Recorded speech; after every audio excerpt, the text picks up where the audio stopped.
Welcome to program views makers. मैं हूं आपके साथ शाइस्ता यूसुफ। नाजरीन, वजीर आजम इमरान खान के नामजद करदा अब्दुल क़य्यूम नियाज़ी आज़ाद जम्मू और कश्मीर के वजीर आजम मुंतखब हो गए हैं। इससे कबल इमरान खान ने इस ओहदे के लिए कम अज़ कम 7 उम्मीदवारों के इंटरव्यूज़ किए थे, जिनमें अब्दुल क़य्यूम नियाज़ी भी शामिल थे। अब्दुल क़य्यूम नियाज़ी ने 25 जुलाई को होने वाले इंतखाबात में LA-18 की नशस्त से फतह हासिल की थी। वज़ीर आज़म इमरान खान के इस इंतखाब पर मुसलसल तबसरे हो रहे हैं। ये होगा हमारा आज का सवाल कि क्या ये फैसला दुरुस्त है या नहीं। मेहमानों का तारुफ मैं आपसे करवा देती हूँ। हमारे साथ हैं जवाद फैजी साहब, अतर काज़मी साहब ने भी हमें ज्वाइन किया है, lieutenant general retired Amjad Shoaib साहब हमारे साथ मौजूद हैं, मुजम्मिल सोहरवर्दी हमारे साथ मौजूद हैं, इसके साथ साथ हमें ज्वाइन किया है रज़ा रूमी साहब ने भी। आप तमाम मेहमानों के वक्त का बेहद शुक्रिया। जनरल साहब, वज़ीर आज़म इमरान खान के नामजद करदा सरदार क़य्यूम नियाज़ी आज़ाद कश्मीर के वज़ीर आज़म मुंतखब हुए हैं। आपके ख्याल में क्या ये इंतखाब दुरुस्त है? बिस्मिल्लाहिर्रहमानिर्रहीम। देखिए, जो लोग पहले से ये ओहदा ले चुके या कई दफ़ा किसी न किसी शक्ल में वो फ्रंट पे नजर आते रहे, उनके बारे में तो हम बहुत कुछ जानते हैं, तो कह सकते थे कि ये चॉइस कैसी है। अब्दुल क़य्यूम नियाज़ी जो हैं ये पहली दफ़ा सामने आ रहे हैं और मुझे इनके बारे में कोई खास इल्म नहीं है कि ये क्या कर सकेंगे, क्या इनकी परफॉर्मेंस अच्छी होगी। चीज़ देखने की ये है कि इतने सारे लोगों को इंटरव्यू आपने किया, तो क्या आपकी सिलेक्शन अच्छी है, दुरुस्त है। मैं तवक्को करता हूँ कि ये नियाज़ी साहब जो है ये अच्छी सिलेक्शन के जरिए आए होंगे और हो सकता है अच्छा ही करें। लेकिन असल चीज़ ये है कि जब आप परफॉर्मेंस देखें कि अच्छी नहीं, तो फिर आपको रास्ता बदलना भी चाहिए।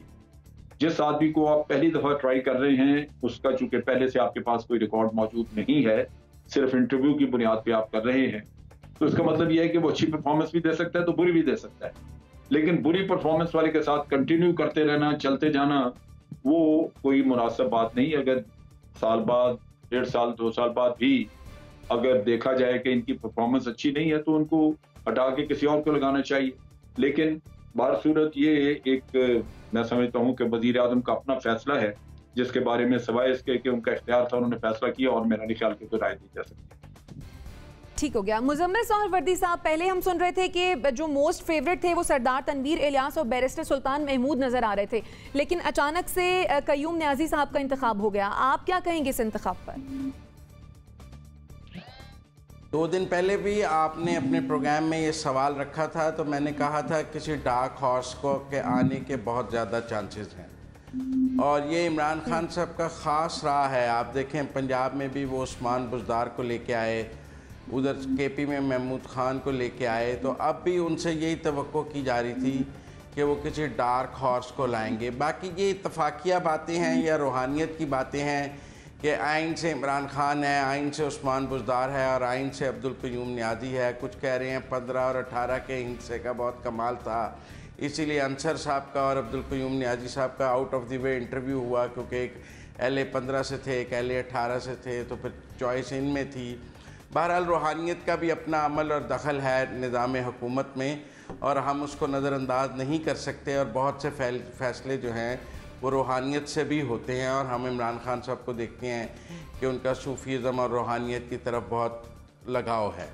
लेकिन एक बात और है, इमरान खान ने बहुत सी चेंजेस की, जैसे जनरल अमजद शुएब साहब ने कहा कि जो परफॉर्म ना करे उसे बदल देना चाहिए। अब तक वो 4 फिनांस मिनिस्टर बदल चुके हैं, पेट्रोलियम के मिनिस्टर्स बदल चुके हैं, हेल्थ के मिनिस्टर्स बदल चुके हैं 2 से ज़्यादा, और तकरीबन इंफॉर्मेशन के 2-3 मिनिस्टर बदल चुके हैं। इस तरह हर मिनिस्ट्री में उन्होंने, लेकिन जो तो तब्दीलियाँ स्ट्रोक ऑफ पेन से और एक जुम्बिश कलम से मुमकिन है वो इमरान खान साहब कर लेते हैं, लेकिन जिन तब्दीलियों के लिए वोट की ताकत चाहिए उनसे वो इज्तनाब करते हैं। इसीलिए हमने देखा है कि वज़राए आला को नहीं तब्दील करते, क्योंकि अगर आप एक वज़ीर आला को तब्दील करेंगे तो आपको उसकी जगह दोबारा वज़ीर आला का इंतखाब करवाना पड़ेगा और उस इंतखाब के लिए फिर वोट लेने पड़ेंगे। इसी तरह मैं समझता हूँ कि वज़ीर आज़म आज़ाद कश्मीर भी वोट की ताकत से आए हैं, तो इनकी तब्दीली का भी कोई इम्कान नहीं होगा, क्योंकि दोबारा मुंतखब कराना मुश्किल हो जाता है। एक वक्त तो आपके पास ताकत होती है, पर ये ताकत हर वक्त नहीं होती। हमने सेनेट के इंतखाबात में भी देखा कि इमरान खान साहब की पॉलिसी यही थी कि अपोजिशन से एडजस्टमेंट हो जाए। पंजाब उसकी बेहतरीन मिसाल है, जहां उन्होंने अपोजिशन से एडजस्टमेंट की। वो KP में भी करना चाहते थे, KP में अपोजिशन ने एडजस्टमेंट नहीं की उनके साथ। इसी तरह मरकज़ में भी नहीं की। तो जहाँ जहाँ अपोजिशन ने उनको एडजस्टमेंट के लिए हाँ की, इमरान खान साहब फ़ौरन तैयार थे, क्योंकि वो सेनेट के इंतखाबात में भी वोट की ताकत की तरफ नहीं जाना चाहते थे, क्योंकि फिर हर रुकन का वोट इम्पॉर्टेंट हो जाता है, एक एक वोट इम्पॉर्टेंट हो जाता है। बजट भी उनके लिए इसीलिए मसला होता है कि हर रुकन को मिलना पड़ जाता है, MNA इत्तेहादी सबको मनाना पड़ जाता है। तो ये सब कुछ देखते हुए ही वो इंतखाब करते हैं। ठीक हो गया। अतर काज़मी साहब, जैसा कि मुजम्मिल सोहरावर्दी साहब कह रहे हैं, तो क्या हम ये मान लें कि रूहानियत की बुनियाद पर यह फैसला किया गया कि एन से इमरान, एन से उस्मान और एन से अब्दुल क़य्यूम? देखिए, ये सिर्फ मुजम्मिल सोहरावर्दी साहब नहीं कह रहे, सोशल मीडिया के ऊपर भी बहुत सारे लोग इस तरह के पैगाम दे रहे हैं। देखिए, जो आपका क्वेश्चन है, क्या इमरान खान का फैसला दुरुस्त है? अगर इमरान खान का फैसला गलत है तो तनकीद इमरान खान के ऊपर होनी चाहिए। अब यहाँ पे सारे लोग बैठे हैं, वो अपनी अपनी राय देंगे न्याजी साहब के हवाले से, लेकिन मैं इस हवाले से बात करना चाहता हूँ कि इमरान खान जो भी फैसला करता है, बार बार खातून अव्वल को क्यों टारगेट किया जाता है? खातून अव्वल का इसमें क्या अमल दखल है कि हर कोई जो भी उठता है वो उनके ऊपर तनकीद करता है? क्या ये तनकीद जायज है? फैसले गलत होंगे, उस्मान बुज़दार का फैसला भी गलत होगा, बाकी सारे फैसले भी गलत होंगे, लेकिन वो इमरान खान के फैसले हैं। आप इमरान खान के ऊपर तनकीद करें, वो खातून जिसका ना कोई सियासत में अमल दखल है, जिसका चेहरा भी कौम ने नहीं देखा हुआ, वो घर में बैठती है, उसके ऊपर क्यों तनकीद की जाती है? ये सिर्फ मुजम्मिल साहब ने बात नहीं की, मैं जिस तरह आपको बताया कि खातून सहाफी, वो जो ख्वातीन के हकूक की बात करती हैं, वो जो ये कहती हैं कि ख्वातीन को मजबूत होना चाहिए, वो सुबह से इस किस्म की ट्वीट्स कर रही हैं कि एन से ये हो गया, ये वाला हल्का ये हो गया। क्या चौधरी सरवर का नाम एन से है? शाह फरमान का नाम एन से है? ज़हूर आगा का नाम एन से है, जो भी बलोचिस्तान के बने गवर्नर? खालिद मंसूर का नाम एन से है? क्या सारे नाम एन से ही हैं? इस तरह तो एन से बहुत सारे सहाफी भी हैं, उनको भी बना दिया जाता। ये बात नहीं है। अगर कोई फैसला गलत है, अगर आप लोगों के सरकारी हज बंद हुए, अगर आप लोगों के सरकारी दौरे बंद हुए, अगर सहाफियों को प्लॉट मिलने बंद हुए, अगर आपके मीडिया को कोई मसला है, तो वो मसला इमरान खान की जात से है। आप इमरान खान को टारगेट करें, उसके फैसले गलत भी हो सकते हैं। उस खातून को क्यों टारगेट किया जाता है जिसका कोई ताल्लुक नहीं? ये वही सोच है जो नुसरत भुट्टो को भी टारगेट करती थी, ये वही सोच है जो जमाइमा को भी टारगेट करती थी। पहले ये एतराज था कि जमाइमा जो है वो यहूदियों के घर से आई है, अब इसके ऊपर ये एतराज है कि ये ज्यादा मजहबी है। आप इसलिए बुरी लगती है आपको कि आप वो पर्दा करती हैं? मतलब खुदा के लिए ये क्या बात हुई कि जो भी इमरान खान का फैसला है तो उसका कसूरवार जो है वो उनकी बेगम है? ये तो इंतहाई गलत रवैया, और मैं इसकी पुरजोर मजम्मत करता हूँ। ठीक है, लेकिन आपके ख्याल में ये जो इंतखाब है वो दुरुस्त है? मैंने तो किसी खातून का कोई नाम नहीं लिया, ये वाज़ेह रहे। शायद अतर काज़मी साहब को मेरी आवाज़ नहीं जा रही थी। मैंने तो किसी खातून का कोई नाम नहीं लिया, मैंने तो इमरान खान की बात की थी। ये खुद ही उस तरफ लेके हैं, चोर की दाढ़ी में तिनके की तरह। ठीक है, चले, मेरी तो दाढ़ी भी नहीं है, पर एनीवे मैं आपकी बात भी नहीं कर रहा, आप खुद ही अपनी तरफ ले। मैंने तो नाम नहीं लिया, लेकिन आपकी, ठीक है, वो गालिबन आपने रूहानियत का आपने तस्करा किया, अपना गिल्ट था जो ज्यादा जोर से बोला। आपको ये लगा होगा।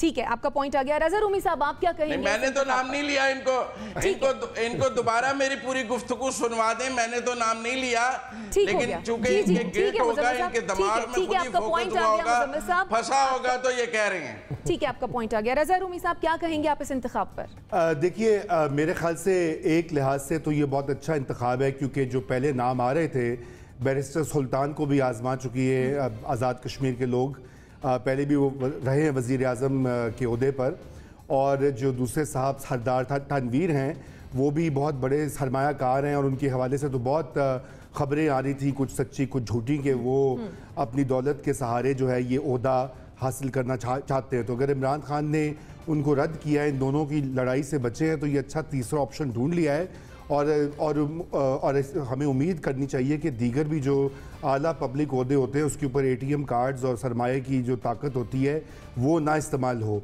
अब ये कैसे रहेंगे, देखिए, मैं बिल्कुल इनके बारे में नहीं जानता, इसलिए मैं कोई कमेंट करने से गुरेज करूँगा।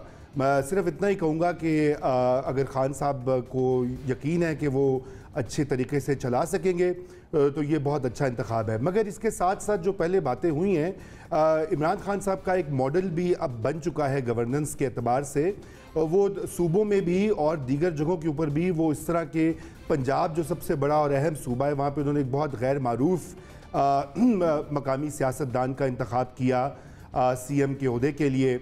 इसी तरह खैबर पख्तूनख्वा में महमूद खान साहब जो हैं, उनका इंतखाब किया गया।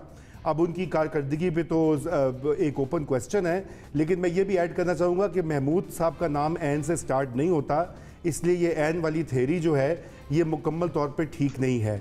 अलबत्ता ये ज़रूर है कि इसके बारे में अफवाह साजी और जो सोशल मीडिया पर बहुत ज़्यादा स्पेकुलेशन होती है वो एक लिहाज से जो है नामुनासिब भी होती है, और स्पेशली अगर उसको जर्नलिस्ट करते हैं तो फिर वो पहले कंफर्म करें कि अगर वाकई में ऐसी बात है या सिर्फ ये इधर उधर की छोड़ रहे हैं।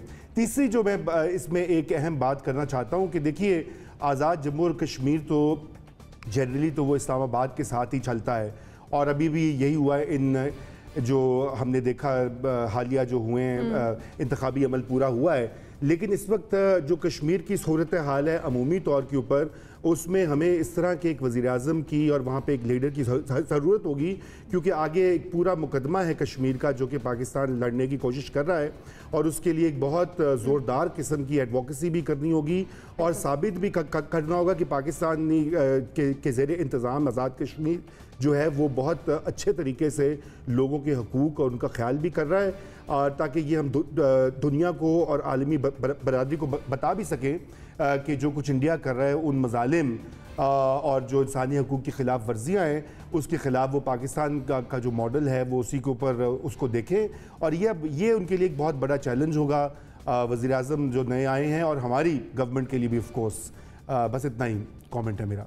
ठीक है, जवाद फैजी साहब क्या कहेंगे? बाकी बातें बहुत हो गई शाइस्ता, और मैं मुख्तसरन फटाफट 3-4 चीज़ें कहूँगा। एक तो अब्दुल क़य्यूम नियाज़ी साहब जो है ना वो 69 में पैदा हुए, तो 22 साल की उम्र में ये पहली दफ़ा पूंछ डिस्ट्रिक्ट काउंसलर मुंतखब हुए। फिर उसके बाद इन्होंने मुस्लिम कॉन्फ्रेंस के ये लीडर थे, 2006 से 2011 तक ये वज़ीर खुराक भी रह चुके हैं। जनरल साहब या बाकी दोस्त जिस तरह कह रहे थे ज़्यादा नहीं जानते, मैं इसलिए बता रहा हूँ कि नाजरीन को भी ये पता चल जाए। और उसके बाद ये अजीब भी ही बात होगी कि 2016 के जो इलेक्शन हुए आज़ाद जम्मू कश्मीर में, उसमें ये हार गए तो ये अदालत चले गए, और अदालत का फैसला 2021 तक अभी तक आया नहीं था, और अब माशाल्लाह वज़ीर-ए-आज़म बन गए। सबसे पहले तो उम्मीद ये रखी जाएगी कि आके ऐसे नकाइस जो हैं और अदालती मामलात जो हैं कम अज़ कम आज़ाद जम्मू और कश्मीर के हवाले से वो ये दूर कर सकेंगे। फिर ये बात हुई कि ऐन है या गैन है, इस पर अतर काज़मी साहब की मैं बात सुन रहा था। देखिए, पूरी दुनिया में जो ख़ातून अव्वल होती है ना या मर्द अव्वल, उस पर बात होती है, कोई रियासत मदीना में तो सबसे ज़्यादा होती है, लिहाजा हमें इस पर भी इतनी ज़्यादा एडवोकेसी की ज़रूरत है नहीं।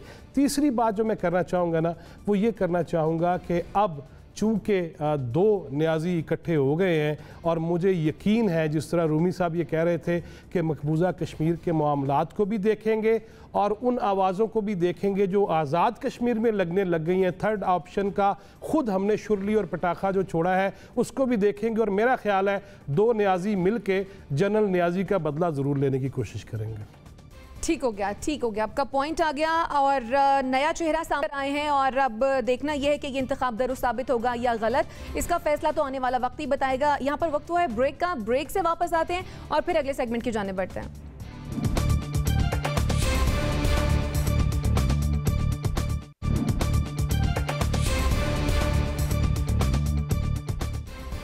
Welcome back after the break. नाजरीन, पाकिस्तान से अमरीकी क़यादत के रब्ता न करने पर एक बार फिर पाकिस्तानी रद्द-ए-अमल सामने आया है। कौमी सलामती के मुशीर मोईद यूसुफ ने यह कहा है कि अगर अमरीकी सदर जो बाइडन हमारी क़यादत को नज़रअंदाज करते रहे तो पाकिस्तान के पास और भी ऑप्शंस हैं। फाइनेंशियल टाइम्स को इंटरव्यू में उन्होंने कहा है कि अमरीकी सदर ने इतने अहम मुल्क के वज़ीर-ए-आज़म से बात नहीं की। उन्होंने ये इंकशाफ भी किया है कि हमें हर मरतबा बताया गया कि फ़ोन कॉल होगी। अमरीकी क़यादत को नज़रअंदाज करता रहा तो दूसरे ऑप्शन भी हैं, ये कह रहे हैं मोईद यूसुफ। तो क्या तबसरा करेंगे इस पर आप जवाद फैजी साहब? देखिए, वो अगर आपको उस तरह से अहमियत नहीं दे रहे तो बजाय इसके कि हमारे पास ऑप्शंस हैं, आप अपने ऑप्शंस पे खेलिए। आपको किसने मना किया आपके ऑप्शन जो है उसको इस्तेमाल ना करने पे?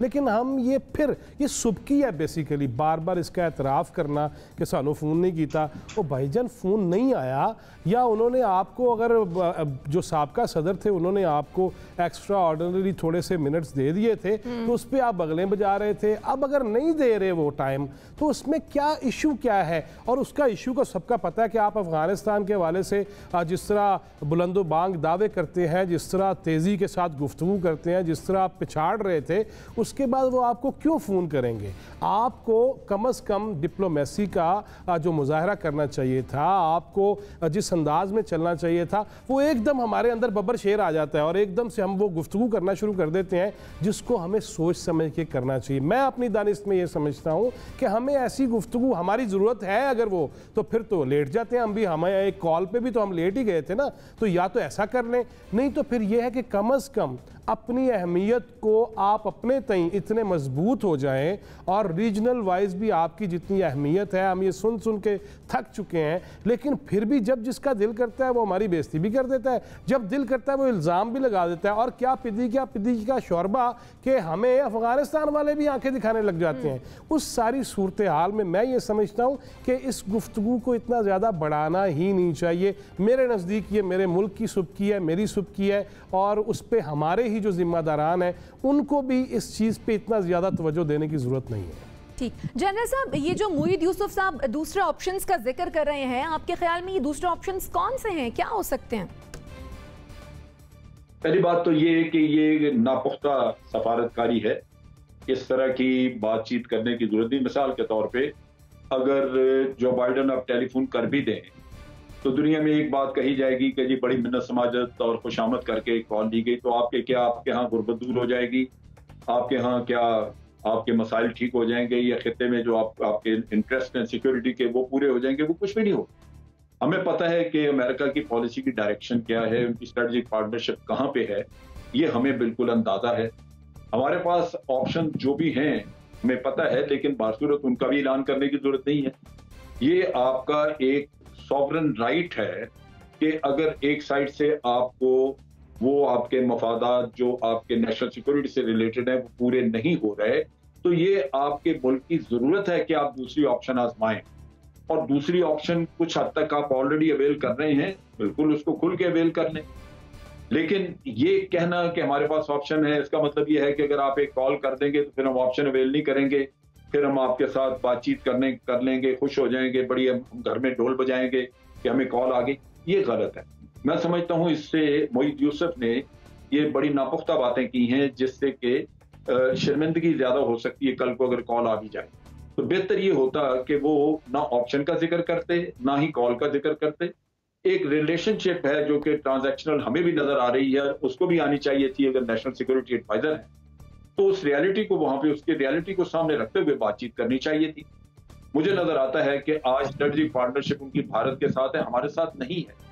वो फ्यूचर में अब वो भारत के साथ चलना चाहते हैं। हमारा वहां पे थोड़ा बहुत जो ताल्लुक था अफगानिस्तान का वो भी वहां से वो निकल गए हैं, और निकलने के बाद अब उनकी वो बात भी वो नहीं रही कि उनका वहां पे वो मफाद हो कि पाकिस्तान की उनको मदद की जरूरत है कि हमारा रास्ता इस्तेमाल करना, उन्होंने कुछ वो भी खत्म हो गई बात।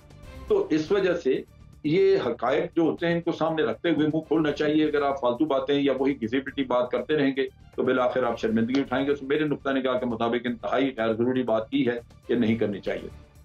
ठीक, मुजम्मिल साहब, जिस तरह से मुईद यूसुफ साहब ने कहा कि अगर पाकिस्तानी क़यादत को नज़रअंदाज किया गया तो हमारे पास दूसरे ऑप्शंस भी हैं, क्या तबसरा करेंगे आप? क्या लगता नहीं है कि दिस इज़ अ थ्रेटनिंग वे? मैं समझता हूँ कि इमरान खान ने पाकिस्तान के सिविल डेमोक्रेटिक फेस को बहुत कमज़ोर किया है, और उन्होंने पाकिस्तान में नहीं इंटरनेशनली भी ये बहुत तासुर को मजबूत किया है कि वो एक कमज़ोर वज़ीर आज़म है और ताकत का मरकज़ वो नहीं है। फ़ैसले वो नहीं करते, वो किसी का फ़ैसले जहाँ होते हैं वो सिर्फ़ उनके डमी हैं। इसी वजह से दुनिया उनको एक डमी वज़ीर आज़म के तौर पर देखती है, और दुनिया को पता है कि ताकत का मरकज़ कहाँ है और कहाँ बात करनी है। और मैं समझता हूँ वो वहाँ बात हो रही है, वहाँ कॉल आने का, राब्ते के फुकदान का कोई मसला नहीं है। ये सिविल डेमोक्रेटिक फेस के मसाइल हैं कि उनकी जो रई सही इज़्ज़त होती थी एक पाकिस्तान की जमहूरियत में कि उनसे भी बात की जाती थी, वो ख़त्म हो गई है इमरान खान की इस वज़ारत उज़्मा में। और उन्होंने पाकिस्तान का सिविल डेमोक्रेटिक फेस, दुनिया पावर टॉक्स टू पावर, दुनिया उससे बात करेगी जिसके पास अख्तियार है। अगर एक बेख्तियार वज़ीर आज़म से ना सऊदी अरब बात करेगा, ना चीन बात करेगा, ना भारत बात करेगा, ना अमेरिका बात करेगा। आप देखें ना, वो यही कहते थे मोदी मेरा फ़ोन नहीं सुनता। अब हमारा इतना बड़ी ट्रैक टू डिप्लोमेसी हुई है जिसमें हमने भारत के साथ लाइन ऑफ कंट्रोल पर सीज़ फायर किया है, उसमें भी कोई सिविल सतह पर तो कोई मुज़ाकरात नहीं हुए, मुज़ाकरात तो दूसरी सतह पर हुए हैं। इसी तरह दूसरे ममालिक के साथ भी अब हमारे स्ट्रेटेजिक और दूसरे ताल्लुकात बहुत आगे जा रहे हैं और सिविल और डेमोक्रेटिक ताल्लुकात बहुत कमज़ोर होते जा रहे हैं। और ये इमरान खान की वज़ारत उज़्मा में बहुत ज़्यादा हो गया है और मैं समझता हूँ इस पर तवज्जो देनी चाहिए। इसमें दुनिया का कसूर नहीं है, इसमें हमारे इंटरनल गवर्नेंस सिस्टम का कसूर है कि हमने पावर शेयरिंग में एक तरफ इतनी ज़्यादा ताकत कर दी है और एक तरफ इतनी कमज़ोर कर दी है कि दुनिया को उसका एहसास हो गया है और हम वो बैलेंस नहीं रख सके। मेरे ख्याल में कहीं ना कहीं उस बैलेंस को दोबारा लाने की तरफ काम करना चाहिए। ठीक हो गया। अतर काज़मी साहब, जैसा कि मुजम्मिल साहब कह रहे हैं कि अगर कोई हमें इग्नोर करता है तो फिर इसमें कसूर दुनिया का नहीं है, कसूर हमारा अपना है। देखिए, एक तो बात यह कि मोहित यूसुफ साहब ने जो बातें की हैं, जब कन्वर्सेशन हो रही होती है, जब आपकी बातचीत हो रही होती है, उसमें इस तरह की बातें सामने आती हैं। इमरान खान साहब ने पिछले दिनों जब एक अमेरिकी टेलीविजन को इंटरव्यू दिया था तो उसमें इमरान खान साहब से पूछा गया था कि क्या आपको फोन कॉल आई।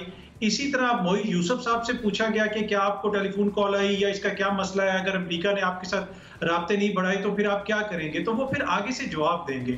अगर आप कुछ लोगों को सुने, अगेन सोशल मीडिया पे बहुत सारे सीनियर सहाफी आगे पीछे भी बातें कर रहे हैं, वो ये तासुर देने की कोशिश कर रहे हैं कि मोहित यूसुफ जो ही जहाज से नीचे उतरे उन्होंने हर बंदे को रोक रोक के कहा कि हमें बाइडन की कॉल नहीं आई, हमें बाइडन की कॉल नहीं। ये चक्कर नहीं है, एक बात हुई, सहाफी ने उनसे पूछा और उसके आगे उन्होंने अपनी बात की। अब प्रॉब्लम क्या है, अब अमेरिका के साथ प्रॉब्लम ये है कि अमेरिका यूज्ड टू है कि जो सियासी क़यादत है वो आए, वो हमारे सामने आके रोए, हमें बताए कि GHQ हमें ये नहीं करने दे रहा, फौजी हमें वो नहीं करने दे रहे, हम तो बिल्कुल आपके साथ हैं, आपके कहने के ऊपर ISI को हम वजारत दाखिला के अंडर दे देंगे, रहमान मलिक साहब चलाएंगे ISI। तो वो उस चीज के आदी हैं। अब हो रहा इस तरह है कि पहली दफा पाकिस्तान की रियासत एज ए रियासत एक्ट कर रही है।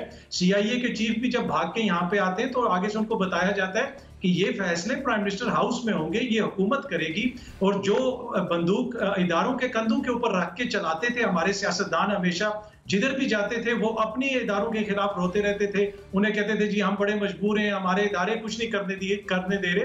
प्रॉब्लम यह है कि इस वक्त इदारे हों या हुकूमत हो, एक रियासत के तौर पे हर कोई काम कर रहा है और एक तरह से इदारों को भी रिलीफ मिला है कि हमेशा उनको बुरा करते थे, अपनी नाअहली को छुपाने के लिए उनके ऊपर इल्जामात लगाते थे। तो अमेरिका को भी अब ये समझ नहीं आ रही कि हम करें क्या, तो इसी वजह से वो भी आपको थोड़ा सा नाराज लगता है। बाकी अगर इमरान खान के पास कोई इख्तियार नहीं है, इमरान खान इतना ही खटपुतली है, तो फिर सारे हर वक्त उसी के ऊपर क्यों इल्जामात लगाते रहते हैं? हर कोई उनके ऊपर ही क्यों कहता है कि जी वो ये नहीं करने दे रहे, वो नहीं करने दे रहे। अशरफ गनी से लेके अमेरिका तक जो भी कहता है वो इमरान खान के हवाले से ही कहता है। तो प्रॉब्लम ये है कि सिर्फ और सिर्फ मसला उनको ये है कि वो ये चाहते हैं कि सियासी हुकूमत हमारे साथ खड़ी हो, जिस तरह डॉन लीग्स में हुआ कि आपकी अपनी हुकूमत अपने लोगों के खिलाफ बातें करे। इमरान खान भी आज खड़ा होकर कह दे कि जी हम दलील वालों के साथ हैं, गुलेल वालों के साथ नहीं है। तो इस तरह की बातें के वो यूज्ड टू हैं, अमेरिकन भी और मगरिब भी। अब उस तरह की बातें नहीं हो रही तो उनको अच्छा नहीं लगता। तो ये सिर्फ मसला और कोई मसला नहीं। ठीक हो गया। रज़ा रूमी साहब, मोहित यूसुफ के बयान पर आप क्या तबसरा करेंगे? जी, पहली तो ये बात है कि उनका जो बयान है वो एक सहाफ़ी से बात करते हुए फाइनेंशियल टाइम्स ने उसको रिपोर्ट किया है। जारी बात है, बड़ा मोतबर जो है अखबार है, वो चेक करके ही ऐसी चीज़ शाया होती है वहाँ पर। तो ये जो उन्होंने कहा है गिला, देखिए ये तो इस पे तो पहले पाकिस्तान में भी बात हो रही थी, क्योंकि अगर आपको याद हो तो क्लाइमेट चेंज के ऊपर जो कॉन्फ्रेंस की बाइडन ने, उसमें इमरान खान साहब को नहीं बुलाया। उन्होंने नेपाल के वज़ीर-ए-आज़म तक को फ़ोन किया है, लेकिन पाकिस्तान जो कि दुनिया का 5वां बड़ा मुल्क है, अगर आप अफ़गानिस्तान का मसला छोड़ भी दें, एक 5वां बड़ा मुल्क है, न्यूक्लियर ताकत है और अमेरिका के साथ एक बड़ा पुराना, आज का नहीं 50-60 साल 5 दहाइयों पर मुहित एक बहुत गहरा ताल्लुक़ है, चाहे वो सिक्योरिटी का हो, चाहे वो ट्रांजैक्शनल अदले बदले का हो, वो है तो सही। अब क्यों ऐसा हो रहा है, असल बात इसके ऊपर गौर करने की है। और ये ठीक है, उन्होंने ये मैसेजिंग होती है, वो चूँकि नेशनल सिक्योरिटी एडवाइज़र होते हैं, सोच समझ के वो मैसेज देते हैं अमेरिकन या मीडिया को, तो उसके अलावा, लेकिन मैं बात को उससे आगे बढ़ाना चाह रहा हूँ कि पॉलिसी साजी का जो अमल होता है, देखिए वो एक मजबूत तरीके से तब होता है जब सारे जो मुख्तलिफ पावर सेंटर्स हैं एक मुल्क के अंदर वो मिलकर एक कौमी पॉलिसी बनाते हैं। हमारे यहाँ इस वक्त जो है मुख्तलिफ डायरेक्शंस में एक ही पॉलिसी जो है वो दिखाई दे रही है। मसलन आप ये देखिए कि अभी उनकी मुलाकातें भी हुई हैं, अभी जो रिपोर्ट्स आ रही हैं उसके मुताबिक ये दौरा काफ़ी कामयाब भी रहा है। DGISI भी वहीं थे, मोईद साहब भी वहीं थे। और लेकिन दूसरी तरफ उससे चंद हफ्ते पहले हमारे वज़ीर-ए-आज़म साहब ने एक अमरीकी जो है जर्नलिस्ट को कहा कि जी हम अड्डे बिल्कुल नहीं देंगे, एब्सोल्युटली नॉट। अब पाकिस्तान में 5-7 दिन उसके ऊपर बहुत वाह हुई कि जी अमेरिका को आंखें दिखा दी। पॉपुलर कल्चर में अगर आप देखें आजकल तो यूट्यूबर्स का ज़माना है, उन्होंने कहा जी बाइडन ने घुटने टेक दिए और अमेरिका के दिन गिने जा चुके हैं। ऊपर से अगर हमारे यहाँ इस तरह की ट्वीट्स हो रही हैं कि जी तालिबान की विक्ट्री से फ्री वर्ल्ड का खात्मा हो रहा है, तो आपके ख्याल से दुनिया देख नहीं रही ये सब कुछ चीज़ें जो हैं? क्या अमरीकियों को छोड़िए, सब देखते हैं। ये ज़माना एक इंटरकनेक्टेड ग्लोब का है। अब ये नहीं हो रहा कि पाकिस्तान के अंदर जो लोग बातें कर रहे हैं वो यही रहेंगी, वो उनकी एक आलमी रेजोनेंस या बाज़गश्त सुनाई देती है। तो हमें इसको भी ठीक करना है। अगर अड्डे मांगे नहीं उन्होंने तो फिर हमें ये कहने की क्या ज़रूरत है कि हम अड्डे नहीं देंगे। कोई इसकी बात हुई है, तो अगर कोई सब्सटेंटिव रिक्वेस्ट आई ऑफिशियल तो फिर उसके ऊपर बाकायदा निगोसिएशन होती है। देखिए, और ये जो ऑप्शन इस्तेमाल करने की बात है, बिल्कुल ऑप्शन है हमारे पास। चीन एक सबसे बड़ी जो ऑप्शन है, चीन का जो कैंप है, हम ऑलरेडी उसका हिस्सा है। CPEC एक बहुत ही जो है तवीलुल मयाद मंसूबा है। पाकिस्तान उसका एक बड़ा इंपॉर्टेंट पूरा चाइना का पार्टनर है। वो उसके ऊपर हमने काम तो ठप किया हुआ है एक तरफ। अब हम कह रहे हैं ऑप्शंस हैं, लेकिन जो ऑप्शन है मुतबादिल उसका काम बंद पड़ा हुआ है। अभी कल उसकी तबादले वगैरह हुए हैं और पिछले 3 साल से वहाँ पे कोई काम नहीं हुआ ख़ास। अब सवाल ये पैदा होता है कि ऑप्शंस हमारे पास जो है वो क्यों महदूद हैं? इसलिए कि अभी हम दोबारा IMF के पास गए हुए हैं। IMF को कंट्रोल करता है अमेरिका और यूरोप। FATF में पाकिस्तान का केस फंसा हुआ है, वहाँ भी मगरबी ममालिक और अमेरिका जो है उन्होंने तलवार की तरह हमारे सर पे रखा हुआ है। अब ये सारे मामलात में हम फंसे हुए हैं। मईशत हमारी, उसको हमने ठीक जो है वो नहीं किया अभी तक कि हम अपने पाँव पे खड़े हों, खुद इन्हिसारी के साथ दुनिया के साथ बात करने के इस पोजीशन में आए। और अमेरिका के साथ जो भी है, देखिए अमेरिका के साथ हमारा बड़ा लव हेट रिलेशनशिप है। अमेरिका ने हमसे गलत काम भी करवाए हैं, नुकसान भी हमें हुआ है, लेकिन उसके साथ साथ अब हालात ये हैं कि हमारा एक बड़ा तारीखी रिलेशनशिप है, ना सिर्फ हमारी सिविलियन गवर्नमेंट्स का बल्कि हमारी मिलिट्री का भी। और उसके साथ साथ आप ये देखिए कि इस वक्त अमेरिका पाकिस्तान का सबसे बड़ा ट्रेडिंग पार्टनर, जो हमारी तिजारत है, एक्सपोर्ट्स जो है पाकिस्तान की, वो EU और अमेरिका में सबसे ज़्यादा जाती हैं। तकरीबन अगर आप उनको मिला लें तो वो 11 से 12 अरब डॉलर की हमारी जो एक्सपोर्ट्स हैं वो इस कैंप में जा रही हैं। क्या हम इस पोजीशन में हैं कि हम उनको जो है वो ऑप्शन इस्तेमाल करके उनको ख़त्म कर लें? तो हमें एक हकीकत पसंदाना पॉलिसी की ज़रूरत है। वो उसी वक्त होगी जब हमारे अंदर अंदरूनी तौर पर एक इत्तेहाद होगा, एक कौमी जो है यगानगत होगी, एक मजबूत पॉलिसी साजी का अमल होगा। मुख्तलिफ लोग भांत की बोलियां बोलेंगे और यहाँ पर लोगों को फीड किया जाएगा कि पॉपुलिज्म के लिए एंटी अमेरिकनिज्म करेंगे, तो फिर ये हमारे ताल्लुकात और ख़राब होंगे। और हमें दोनों के साथ ताल्लुकात रखने सबसे बड़ा चैलेंज ये, चीन के साथ भी अमेरिका के साथ भी। जी ठीक है, यानी हमें हकीकत पसंदाना पॉलिसी की जानिब बढ़ना होगा। सेगमेंट को क्लोज करते हैं नाज़रीन, ब्रेक की जानिब बढ़ते हैं। ब्रेक से वापस और फिर अगले सेगमेंट की जानिब बढ़ेंगे।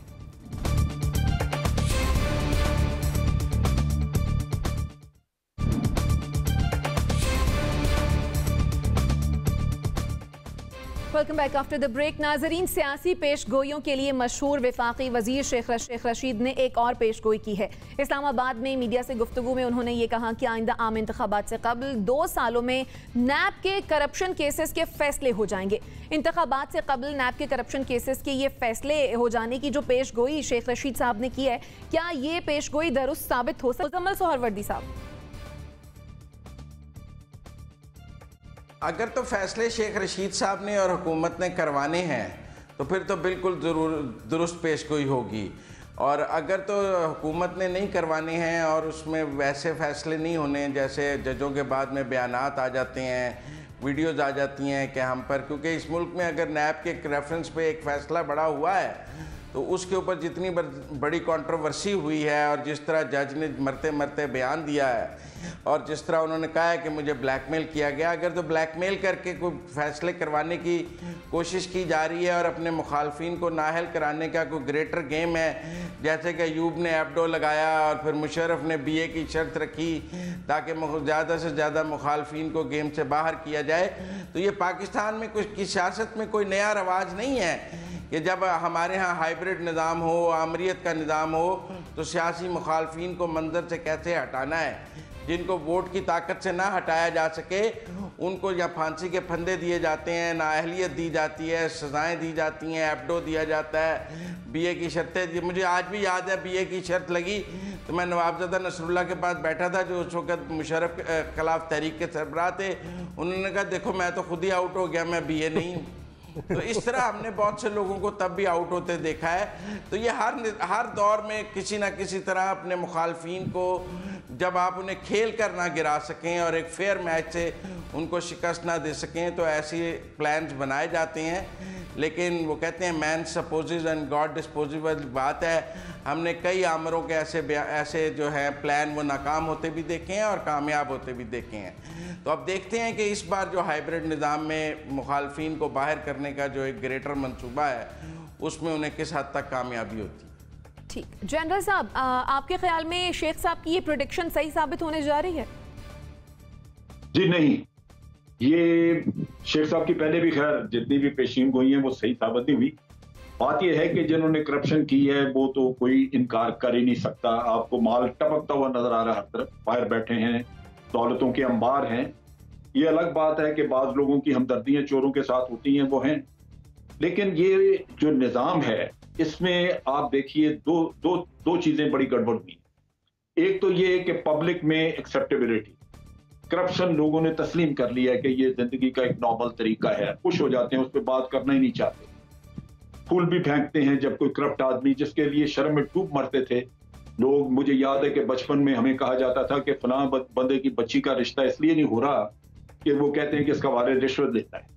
लेकिन अब ये चीज है नहीं, अब दौलत देखते हैं, अगर है बड़ी सब कुछ हो जाता है। तो इन हालात में एक तो ये इशू है कि हमने लोगों के अंदर से वो हिस्स मार दी है जहां वो नफरत करें करप्शन से।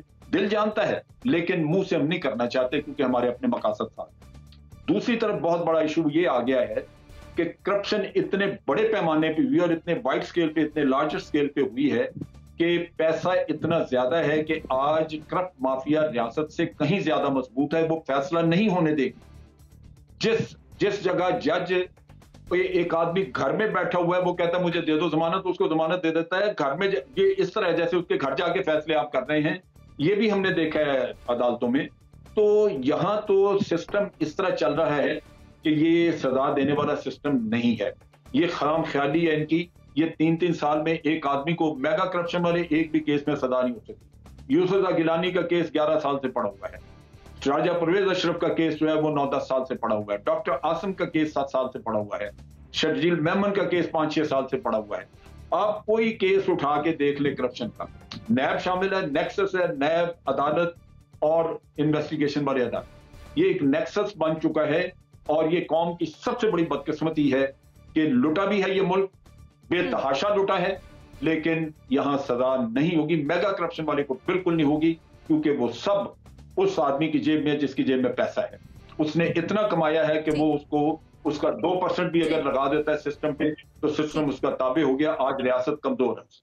ठीक हो गया। रजा रूमी साहब, शेख रशीद साहब ने जो ये पेश गोई की है, आपके ख्याल में ये महज पेश गोई है या फिर ख्वाहिश, और आम इंतखाबात पर भी क्या समझते हैं आपके इसके असरात पड़ेंगे? देखिए, ये सियासी नारेबाजी है और ये अब इतनी घिसी पिटी बात हो गई है कि ना तो लोग इस पर यकीन करते हैं। आपको हंसी आती है, शेख साहब वैसे भी फ़नी बातें करते हैं तो वो ज़रा एंटरटेन कर देते हैं आवाम को। ये बताइए पिछले 3 साल में कितनी सज़ाएँ हुई हैं और जिन जिन को गिरफ़्तार किया गया, जिन जिन को बंद रखा गया, आपको बहुत सारे नाम हम रिपीट कर सकते हैं। ख्वाजा आसिफ हैं, एहसन इकबाल हैं, शहबाज शरीफ हैं, अपोजिशन के लोग, और जो गवर्नमेंट के लोग हैं, जो मिनिस्टर्स हैं, मसलन मालम जब्बा का केस था वो भी क्लोज़ हो गया है। ये जो पेशावर में बनी थी मेट्रो बस, उसके अंदर बेज़ाब्तगियाँ और सब कुछ उसका जिक्र हुआ, वो ख़ुद गवर्नमेंट ने रोका कि उसके ऊपर कोई एहतसाब ना हो। तो ये जो मेगा करप्शन की बात हो रही है, ये बात तो है, ये सच है जो जनरल साहब कह रहे हैं, लेकिन बात ये कि जनरल साहब से मैं और दीगर जो लोग ये बात कहते हैं, मैं उनसे यही सवाल करता हूँ कि जो मौजूदा गवर्नमेंट के अपने लोग उनके साथ मौजूद हैं या जिनके बलबूते पर वो आए हैं, उनकी करप्शन का क्या होगा। चीनी स्कैंडल सबके सामने है, गंदम का स्कैंडल सबके सामने है, पाकिस्तानियों की जेब से अरबों रुपए जो हैं इजाफी कीमतों से लूटे गए, सब्सिडीज़ जो हैं टैक्स पेयर्स की बजट से दी गई, उनका क्या हिसाब किताब हुआ। मजम्मत हुई, रिपोर्ट आ गई, रिपोर्ट्स आया, उन्हें पे कहा गया जी पहली बार रिपोर्ट आ गई। भाई रिपोर्ट से क्या होता है, रिपोर्टें ना दें आप कोई एहतसाब तो करें ना, कम से कम कोई दाग बेल तो डालें।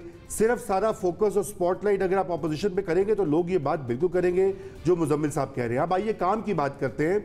तो काम की बात यह कि क्या पिछले 3 साल में नैब बहैसियत एक इदारा उसको मजबूत किया गया, कितने इजाफी प्रोसिक्यूटर्स उसमें भर्ती किए गए, उसको इजाफी वसाइल कितने मिले, उसके पास फोरेंसिक टेक्नोलॉजी आई, कोई वहाँ पे अकाउंटेंट्स आए, बैंकिंग वाइट कॉलर क्राइम को जो है डिटेक्ट करने के लिए उसकी क्या कैपेसिटी बढ़ाई गई। आवाम को वो भी बताया जाए। वो कहते जी इतने पैसे हमने निकाल लिए, अपनी बार्गेन से आ गए, ऐसे आ गए।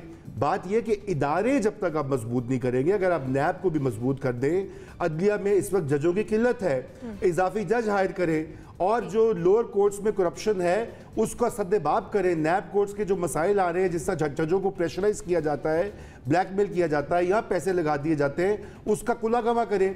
तो जब तक आप ये नहीं करेंगे आप कुछ भी नहीं कर सकेंगे। ये सुल्तान राय वाली भड़कें जो हैं ये बहुत सुन ली मेरे ख्याल से पाकिस्तानी अवाम ने। अब इनको कहना है जो कोई ताज़ा बात कहें।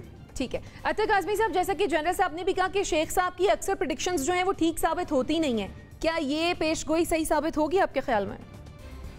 देखिए, आप इस हुकूमत का अगर ट्रैक रिकॉर्ड देख लें तो 3 सालों में नैब ने कितने लोगों को सजाएं दे दी, कितने लोगों के मुकदमात जो हैं वो अपनी फाइनल हद तक पहुंच चुके हैं। बहुत कम ऐसे मुकदमात होंगे। प्रॉब्लम ये है कि जिसका जनरल साहब ने जिक्र भी किया कि यहाँ पे करप्शन जो है ना वो एक्सेप्टेबल है। यहाँ पे आपको करप्शन अपॉलॉजिस्ट जो है हर शाख के ऊपर बैठे हुए मिलेंगे। हालत ये है कि सेनेट के इंतखाबात के दौरान पूरी कौम ने देखा कि एक सूबे का वजीर वीडियो के ऊपर ये कह रहा है, टेलीफोन उसका सामने रिकॉर्ड हो रहा है कि जी कोई मसला नहीं, हम 5-10 करोड़ तरक्याती फंड्स में हम आपको दे देंगे, आपने वोट हमें देना है। वो शख्स आज भी मोतबर है, वो शख्स आज भी एक सूबे का वजीर है और वो शख्स आज भी आपकी टेलीविजन स्क्रीन पे मेरे और आप जैसे सहाफियों के साथ रोज बैठ के दानिशवरी भी करता है। तो ये चेहरा है हमारी सियासत का, हमारी सहाफत का और हमारे पूरे मुआशरे का। तो हम सिर्फ उनको आइसोलेशन में नहीं देख सकते। इस मुआशरे के अंदर एक्सेप्टेंस है। इस मुआशरे के अंदर जो बच्चा बेईमान होता है उसको कहा जाता है कि ये बड़ा क्लेवर है, बड़ा जबरदस्त बिजनेस करता है। ठीक है, तो ये पूरे मुआशरे की तस्वीर है जो हमें नजर आती है सब अपने सियासतदानों के अंदर। बाकी जहां तक ये है कि मुकदमात का फैसला हो या ना हो, पनामा में जिनका नाम आया, क्या वो इस्टेब्लिशमेंट ने उनका नाम लिखवाया? क्या किसी हाइब्रिड रेजीम ने उनका नाम लिखवाया? क्या आज तक कोई एक ट्रांजैक्शन बताई गई? ये कहा गया कि लंदन तो क्या पाकिस्तान में भी कोई जायदाद नहीं, क्या वो हाइब्रिड रेजीम ने कहा? तो ऐसी हजारों मिसालें हैं कि जहां पे आज तक एक रिकॉर्ड नहीं पेश किया गया। यहाँ तो नैब के अंदर बैठ के हमारे मुल्क के सीनियर सियासतदान ये कहते हैं कि मुझे नहीं पता कि मेरे अकाउंट में पैसा किसने डाल दिया। तो यहाँ पे कुछ भी नहीं होना। फिलहाल जो एक ही मुकदमा है जो शहजाद अकबर साहब के मुखालिफ के ऊपर था, उसका फैसला हुआ है, बाकी और किसी का नहीं होना। ठीक हो गया। मुजम्मिल साहब आपकी जानिब आऊंगी, लेकिन पहले मैं जवाद फैजी साहब का कमेंट ले लूं। जवाद फैजी साहब, आपके ख्याल में ये पेशगोई दुरुस्त साबित होगी? देखिए, ये पेशगोई दुरुस्त साबित होगी। असल में ये पेशगोई नहीं है, ये धमकी है और ये मुस्तकबिल का जो है ना वो जायचा निकाला गया है और ये बताया गया है कि अगर 3 साल में कुछ ऐसे केसेस जो थे जिनका फ़ैसला नहीं हो सका, इलेक्शन से पहले ज़रूर करेंगे। क्योंकि शेख साहब ये मुसलसल फरमाते हैं अपनी गुफ्तगू में कि अगली हुकूमत भी इमरान खान की बनेगी और वो बार बार ये कहते हैं कि कोई नहीं रोक सकता, ये सारे नट बोल्ट जो है ये सारे हिल जाएंगे, चैन गरारी ख़राब हो जाएगी, बैंकॉक के शोले। अब ये उनका स्टाइल है ना, लिहाजा वो इसी किस्म की गुफ्तगू करते रहेंगे। लेकिन मैं ये समझता हूँ कि हम आइंदा आने वाले 2 साल के अंदर जो हाइब्रिड रजीम की बात हुई या उन मकामात की बात हुई जिनका जिक्र करने पे पर पिघल जाते हैं, तो वहाँ से जो होना है उसके बाद तो यही लग रहा है कि 2 साल के अंदर केसेस आएंगे भी सामने, सज़ाएं भी होंगी, वो किसी भी शक्ल में हो। लिहाजा अगले इलेक्शन की तैयारी होगी और बाज़ ऐसी शख्सियात को भी अंदर कर दिया जाएगा जिसके बाद जो है वो अपोजिशन की जमातें जो इस वक्त हैं उनके लिए मैदान काफ़ी मुश्किल हो जाएगा। और ये पेशीन गोई नहीं है, ये मुखबरी है कि असी की करन लगे हैं आगे चल के। ठीक हो गया। यानी आपके ख्याल में शेख साहब की जो ये पेशगोई है, ये पेशगोई नहीं बल्कि धमकी है। मुजम्मल साहब, एक मिनट में अपना कमेंट जो है वो आप कंप्लीट कीजिएगा, मुझे क्लोजिंग की जानिब बढ़ना है। बस मैं वो अतर आदमी साहब ने चूँकि जिक्र किया एक वजीर का जो तरक्याती फ़ंड दे रहा था वो कितना बड़ा जुर्म था, मैं उनके इल्म में लाना चाहता हूँ कि नैब ने पंजाब के हुक्मरान जमात के 2 वज़ीरों को पकड़ा था, फिर उनकी ज़मानत हुई और अगले ही दिन उन्होंने फिर दोबारा वजारत का हलफ उठा लिया। तो ये जो मयार है ना कि जिस पर इल्ज़ाम लग जाए जब तक क्लियर ना हो वो दोबारा ना आए, वो पीटीआई को अपने ऊपर भी लगाना चाहिए। वो दोनों पंजाब के बहुत मोतबर और बहुत मजबूत वज़ीर हैं और उनके ऊपर नैब के रेफरेंस भी मौजूद है। ठीक हो गया, आपका पॉइंट आ गया। वफाकी वजीर की ये पेशगोई थी या फिर धमकी थी या फिर ख्वाहिश, ये तो आने वाला वक्त ही बताएगा नाज़रीन। इसके साथ मुझे और मेरे मेहमानों को इजाज़त अलाने के बाद।